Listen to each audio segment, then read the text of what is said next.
જેતપરના ખેડૂતોનું આંદોલન શાંત થવાની જગ્યાએ હવે વધુ ઉગ્ર ને ઉગ્ર બનતું હોય એવું શા માટે લાગે છે?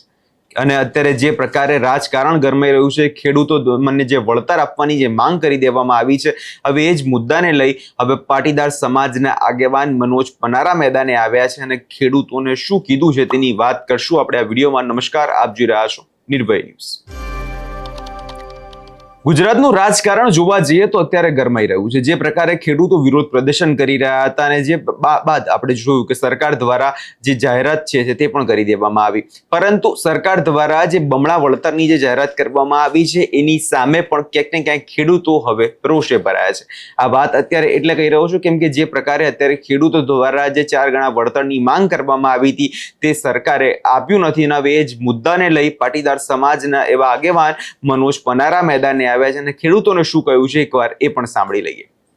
દોસ્તો, જય જવાન જય કિસાન. દોસ્તો, આજે સીધી ને સટ વાત કરવી છે અને શોર્ટકટમાં વાત કરવી છે. એટલે જે લોકો લાઈવ જોડાવ છો એને મારી વિનંતી છે કે આ વિડીયોને એટલો ફોરવર્ડ કરો, એટલો આ વિડીયોને તમે લોકો સુધી પહોંચાડો કે સાંજે 8 વાગે છે ને 1 લાખ લોકોએ આ વિડીયો જોઈ લેવો જોઈએ એવી મારી આજે ટકોર છે. ફેસબુકના માધ્યમથી આજે મારે તમને એક વિનંતી કરવી છે, એક અપીલ કરવી છે અને શોર્ટમાં એક વાત કરવી છે. જે મારી મુખ્ય વાત છે કરતાં પહેલાં બધા જ આખો વિડીયો જોજો, તો જ તમને હું શું કહેવા માગું છું ધ્યાનમાં આવશે. મિત્રો, આજે જે કંઈ ઘટના જેતપર કિસાન આંદોલનની છાવણીમાં, આંદોલન આખા ગુજરાતનું છે પણ એની છાવણી, એનું એપિસેન્ટર એ જેતપર અને જેતપરની ટીમ અને એના ખેડૂતો છે. ખૂબ લડ્યા છે મિત્રો, ખૂબ લડ્યા છે. બહેનો ઝાંસીની રાણી લક્ષ્મીબાઈની જેમ લડ્યા છે. વડીલો ગાંધી અને સરદાર અને મૌલાના આઝાદ અને આંબેડકરની જેમ કાયદા કાનૂનથી લડ્યા છે. અહિંસાના માર્ગે લડ્યા છે. અને યુવાનો ભગતસિંહ, ચંદ્રશેખર આઝાદ, સુભાષબાબુની જેમ દમખમથી લડ્યા છે. તો આ લડાઈ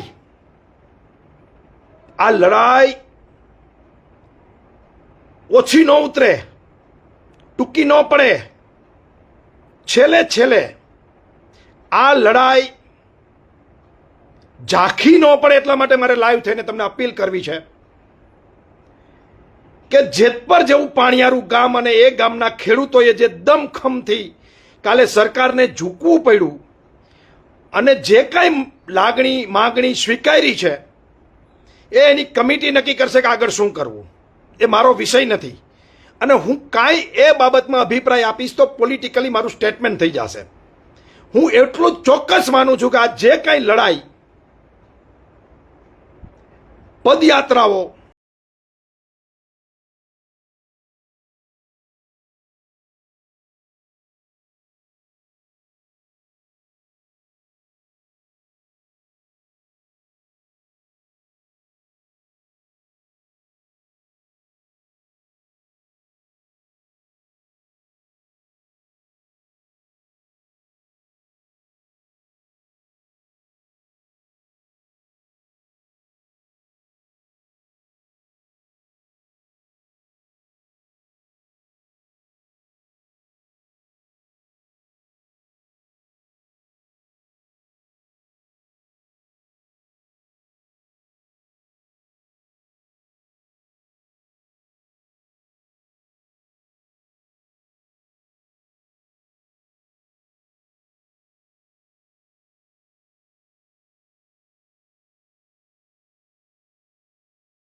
અમદાવાદથી આજુબાજુના જિલ્લાના ગામડામાંથી એ હળવદ તાલુકાના તમામ ગામની વાત કરું છું, માત્ર પાટીદાર સમાજના ગામની વાત નહીં. હું જ્યારે વાત કરું છું ત્યારે સર્વ સમાજની વાત કરું છું મિત્રો, કે માળિયા તાલુકાનું કોઈ ગામ, કે મોરબી તાલુકાનું કોઈ ગામ, કે વાંકાનેર તાલુકાનું કોઈ ગામ બાકી ન રહેવું જોઈએ. આજની આ ડાયરાની અંદર એક તાકાત બતાવી દો, એક સરકારને જવાબ આપી દો. કમિટીએ જે નિર્ણય કરવો એ કરશે 5 દી પછી. સરકાર લેખિતમાં આપી દે પછી કમિટીને જે નિર્ણય કરવો એ કરશે, એ સાચી વાત છે.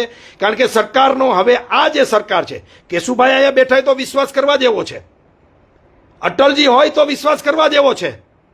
આ સરકારનો ભરોસો કરવા જેવો નથી. 1000 વાર બોલીને ફરી ગઈ છે એવા અનેક દાખલાઓ આ સરકારના છે. એટલે એકવાર લેખિત પરિપત્રના રૂપમાં આ ખેડૂત આંદોલનને સોંપે, ગુજરાતના ખેડૂતોને મીડિયામાં આ લોકો આપે, પછી જ સમિતિનો ખૂબ સારો નિર્ણય છે કે વિશ્વાસ કરશું ને પછી આગળની રણનીતિ નક્કી કરશું. આ બહુ સાચી વાત છે. પરંતુ આંદોલન પૂરું થયું નથી. કોઈ પણ સમાચાર એવા આવે કે આંદોલન પૂરું, તો એમાં પડવાનું નથી. કોઈ પણ ના ઓડિયો વિડીયો આવે એ જાતિ વિરુદ્ધના હોય, ધર્મ વિરુદ્ધના હોય, ગામ વિરુદ્ધના હોય, જેને જેવા બનાવવા હોય એવા બનાવે. પહેલા તો જે માણસ રેકોર્ડિંગ કરતા હોય ને એ માણસનો ક્યારે કોઈથી ભરોસો જ ન કરતા, કોઈથી ભરોસો ન કરતા. અને જેવી જેને રણનીતિ બનાવી બનાવે. આજે ખેડૂતના દીકરાઓ, ખેડૂતની બહેનો, ખેડૂતની માતાઓ, ખેડૂત યુવાન મિત્રો અને ખેડૂતોનું જે અન્ન ખાય છે એ તમામ નાના મોટા વેપારીઓ કે ધંધાદારી કે નોકરિયાતો, મારી આજે 2 હાથ જોડીને તમને વિનંતી છે કે જેતપરને આજે તમારી જરૂર પડી છે, આજે કમિટીને તમારી જરૂર પડી છે, આજે નેહુલ અમૃત્યાને તમારી જરૂર પડી છે. જે છોકરાએ 17 દિવસ સુધી અન્ન નથી ખાધું એ માણસને આજે તમે વારું કરવા રોકાતા નહીં. તમારી સાચા અર્થમાં જરૂર પડી છે મિત્રો. અને જો તમે નગુણા હોય તો જ ના જાતા, જો તમારા પેટમાં ખેડૂતોનું અન્ન ન જાતું હોય તો ના જતા. બાકી જો ખરેખર તમારા પેટમાં આ ખેડૂતોનું અન્ન પડ્યું હોય, એનું લોહી હોય, તમારો આત્મા જાગૃત હોય, તો આજે તમે ગમે તેવા કામ મૂકીને જેત પર પહોંચજો. એટલા માટે મિત્રો કે મને જેતપરના મિત્રોએ ફોન કર્યો છે. હું એમને નથી બોલતો મિત્રો. એને કીધું છે કે સરકારના પોપનગંજામાં આ સોશિયલ મીડિયા અને મીડિયાની માથાકૂટમાં, આ ઓડિયો વિડીયોની માથાકૂટમાં અમારું આંદોલન જે રીતે અમે આગળ લઈ જવા માંગીએ છીએ, જે રીતે અમે એનું આયોજન કરવા માંગીએ છીએ, એ આયોજનમાં ક્યાંક ને ક્યાંક રોડા નાખી અને આખા આંદોલનને તોડી પાડવા, અમને લોકોને બદનામ કરવા એક આખો એજન્ડા સેટ થઈ ગયો છે. રોજ કાંઈક ને કાંઈક આ મિત્રો વિરુદ્ધ આપવાનું, મીડિયામાં છપાવવાનું, એના માનીતા ચેનલોમાં લખાવાનું. વચ્ચે ચાલુ કર્યું હતું ને, મેહુલ કેવું લખતા હતા મીડિયાવાળા, ઘમંડી મેહુલ ને કેવું એવું કંઈક લખતા હતા. ત્યારે મેં જવાબ આપ્યો હતો કે એ નિર્ણય સાચો હતો, મળવા નહીં જવાનો. આજે પણ 5 દિવસ છાવણી રાખવાની છે એટલા માટે કે સરકાર લેખિતમાં આપે. નહીં તો આ સરકાર જાહેરાત કરીને 2 વર્ષ સુધી મેરેજ કાનૂન, બધા જાણો છો ને, અમે લડ્યા કે મેરેજનો કાનૂન બનાવો કે જેમાં મા બાપની સાઈન ફરજિયાત હોય. મળવા ગયા હતા દોઢા થઈને. આજ હર્ષભાઈને મળ્યા હતા, આજ એના સેક્રેટરીને મળ્યા હતા, કાનૂન મિનિસ્ટરને મળ્યા હતા. ક્યાં ભાઈ કાયદો? વાતું કરીને છેતરી ગયા. અને આજે કેટલી દીકરીઓની જિંદગી બરબાદ થાય છે. લોકો અમને પૂછે છે કે તમે આંદોલન માટે ગયા હતા અને કાયદો બનાવવાની વાત થઈ હતી, ક્યાં છે કાયદો? આ લોકો છેતરે છે. એટલે જે કાંઈ સમિતિએ ને નેહુલે નિર્ણય કર્યો હતો કે નથી જવું મળવા, એ સાચો હતો. અને આજે પણ એ નિર્ણય સાચો છે કે હજી 5 દિવસ સુધી આ સરકારના પરિપત્રની રાહ જોવી છે. લેખિતમાં આપે. બહુ ધન્યવાદ તમારી જનતાને. પણ આજે જેતપરના ખેડૂતોને, એ માતાઓ જે પોલીસ સામે રણચંડી બનીને લડતી હતી, એને, એ દીકરીઓને, એ સમિતિને ને નેહુલને તમારી જરૂર છે. જો તમે આજે ના જાઓ તો સમજો તમે નગુણા છો. એક જ પોકાર આજે ચાલો જેતપર, ભરી દ્યો મેદાન. મારી વિનંતી છે. એટલા માટે હું આટલી તાકાતથી તમને એટલા માટે કહું છું કે મને આટલી તાકાતથી બોલવાનો જરાય શોખ નથી. આજે સરકાર એ સ્ટેન્ડ ઉપર આવી ગઈ છે કે આંદોલન સમાપ્ત થઈ ગયું છે એવું બતાવવા માટે એક આખી યોજના બનાવી છે. એને એના માણસો સેટ કર્યા છે, એનું સોશિયલ મીડિયા, એનું મીડિયા સેટ કર્યું છે. અને એટલું બધું પાવરફુલથી આજે આ છોકરાઓ ઉપર તૂટી પડવાનું છે કે ક્યાંક ને ક્યાંક આ સરકાર પરિપત્ર બહાર ન પાડે ને એ પરિસ્થિતિમાં સરકાર આ યુવાનો ઉપર, આ ગામ ઉપરના ખેડૂતો પર તૂટી પડવાની છે. સરકારને આમાં છટકવી જવું છે. એટલે બદનામ કરો, બદનામ કરવાની આખી રણનીતિ બની ગઈ છે. એ બદનામીની સામે જેવો હોય એવો મારો ખેડૂતનો દીકરો છે, જેવો હોય એવો, એ વાત સાથે તમારે દમખમથી ટેમ્પા બાંધી લ્યો, અત્યારે ગાડીઓ ભરી લ્યો. જેટલા લોકો અત્યાર સુધીમાં જીવ્યા છો ને, બીજી વાર જાઓ. આ તીર્થધામ છે, ખેડૂતોનું તીર્થધામ છે. એટલું જ પુણ્ય મળવાનું છે. અમરનાથ દર્શન કરો ને જે પુણ્ય મળશે એ જ પુણ્ય આજે તમને આ ડાયરામાં મળવાનું છે. તો મારી વિનંતી છે મારા યુવાન મિત્રોને, મારા સાથી મિત્રોને, આપણી જે પાટીદાર યુવા સેવા સંઘની 20,000ની હવે જે ટીમ બની છે, એ 4-4 જણાને લઈને જાય તો કેટલા થાય ભાઈ? ભાવેશભાઈ, આખી આપણી જે મેં આવું કોઈ દિવસ લાઈવમાં કીધું જ નથી, આજે કહું છું ભાવેશભાઈ અને બીજા મિત્રોને કે તમે આ લિંક જે છે એ આપણા વિશે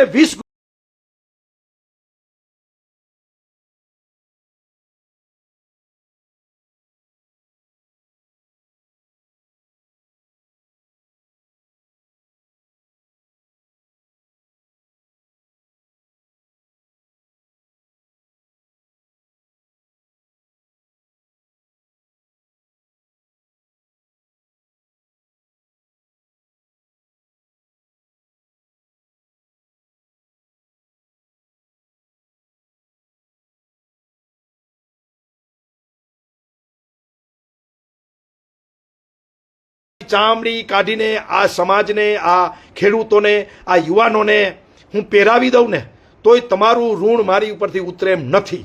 પણ આજે હું મારા માટે નથી કહેતો. મેં ક્યારેય તમારી પાસે મારા માટે માંગ્યું નથી, ક્યારેય માંગ્યું નથી મારા માટે. મેં હર હંમેશ માટે બીજા માટે માંગ્યું છે. તો મારે આજે તમારી પાસે 4 કલાક સાંજના 8 થી રાતના 12 વાગ્યા સુધી, 1 વાગ્યા સુધી તમારી 4-5 કલાક જોઈ છે મારે. મિત્રો આપશો? જે મિત્રો આપવાના ની કોમેન્ટમાં હા લખો. હા. અને એકલા ન જતા તમારી ગાડી, તમારું બાઇક, તમારા ગામમાંથી ટેમ્પો, ટ્રેક્ટર જે મળે કરવાનું છે, ભાડે કરજો. અને એમાં 5-25 જણાને બેસાડી ટેમ્પામાં લાવવાના છે. કારમાં 4 થી 5 હાકડ મુકડ આવજો. બહેનોને આવવું હોય તો એની કોઈ વ્યવસ્થા કરજો. પણ આજે મારી અપીલને તમે સમજો કે આજે જેતપરને આપણી જરૂર પડી છે. જે લોકોએ તમે વિચાર કરો, આપણે એક દિવસ પ્રસંગ કાઢીને 2000 માણાનો ત્યાં પરસેવો પડી જાય ભાઈ. આજે 2,000 ને જમાડતા હતા. 10,000 માણસોની ટ્રાફિક વ્યવસ્થા, પાર્કિંગ વ્યવસ્થા, ચાની વ્યવસ્થા, બેસવાની વ્યવસ્થા. એક ઘટના નથી બની, એક ઘટના એક્સિડન્ટની. એ ધન્યવાદને પાત્ર છે ને. એ ગામને જ્યારે કોઈ બદનામ કરવા નીકળે, કોઈ તોડી નાખવા નીકળે, કોઈ ફોડી નાખવા નીકળે, કોઈ હેરાન કરવા નીકળે, તો એનો જવાબ ઈંટનો પથ્થરથી જ હોય. અને એ મારા માણા બીજું કાંઈ ન હોય. ઘણું નથી કેવું, લાંબુ થઈ જશે તો લોકો જોશે નહીં. પણ આ વાતને તમે સાંજે 6 વાગે 1 લાખ લોકો સુધી ફોરવર્ડ કરો. આની લિંક મોકલો ગ્રુપમાં, ગામના ગ્રુપમાં મોકલો, સોસાયટીના ગ્રુપમાં મોકલો, તમારા વોટ્સએપ ગ્રુપમાં મોકલો, સોશિયલ ગ્રુપમાં મોકલો, તમારે જ્યાં મોકલ્યા મોકલો. પણ મને આમાં લખજો કોમેન્ટમાં કે કયા ગામમાંથી ટેમ્પો આવવાનો છે, કયા ગામમાંથી આઈસર ભરીને આવવાના છો, કયા મિત્રો તમે કાર લઈને આવવાના છો. મને આમાં લખજો. હા લખો, બધા આવવાના છે, બધા હા લખો. અને જે મોટું વાહન બાંધીને ગામડેથી આવ્યા છે મને કોમેન્ટમાં કહો કે અમે આટલા લોકો આજે જેતપરની વારે આવવાના છે, ખેડૂતોની વારે આવવાના છે. મિત્રોને આવતા દિવસોમાં એકય ગામ તમારો ઉપરાણું લેવા આવશે ને. હા ભાઈ, હું જેતપરના મિત્રોને કહેતો હતો કે તમે તમારો સ્વાર્થ ન જોતા, ગુજરાતનો સ્વાર્થ જોજો, ગુજરાતના ખેડૂતોનો સ્વાર્થ જોજો, ગુજરાતના એક ગામડાની ચિંતા કરજો ને. મિત્રો કરી છે, જો એને આપણી ચિંતા કરી હોય તો આપણે એની ચિંતા કરવી પડે. આજે આપણી જરૂર એને પડી છે. મિત્રો, જો નગુણા ન બનવું હોય અને ખરેખર ખેડૂતના દીકરા હોય અને નવરા બેઠા હોય તો કિક મારી દેજો, સેલ્ફ મારી દેજો, ટેમ્પો ભરી લેજો. આટલું કહીને વિનવું છું. બધાને જય સરદાર, જય મા ઉમા ખોરલ, જય જવાન, જય કિસાન. બધાને જાજા કરીને રામ રામ. આજે શક્તિ બતાવી દો, તાકાત બતાવી દો ખેડૂતોની આ સરકારને, એના મળતિયાઓને કે આપણી શું તાકાત છે અને આપણે શું લડી શકીએ એમ છીએ. હવે અહીંયા તમે જે રીતે મનોજ પનારાને સાંભળ્યા અને તેમના દ્વારા જે વાત કહેવામાં આવે છે કે હજી 1 મહિનાનું આંદોલન હતું અને એની સામે જો સરકારે ઝૂકવું પડે અને બે ગણું વળતર જે છે આપવું પડે તો આપણે આ આંદોલન વધુ ને વધુ જો ચાલુ રાખીએ તો સરકાર હજી પણ ઝૂકશે અને હજુ પણ તમને તમારું જોઈતું જે છે એ વળતર મળશે. હવે આ તમામ જે બાબતો ચાલી રહી છે એમાં લઈને જોવાનું એ રહેશે કે આગામી દિવસોમાં જે પ્રકારે ખેડૂતોની અંદર જે ફાટા પડી રહ્યા છે, જે રીતે વિવાદો સામે આવી રહ્યા છે, એને લઈ હવે આગળ વાતાવરણ કેવું રહેશે. તમને શું લાગે છે? કમેન્ટ કરી ચોક્કસથી જણાવજો. અમારી ચેનલ નિર્ભય ન્યૂઝ લાઈક, શેર અને સબસ્ક્રાઇબ કરવાનું ભૂલશો નહીં.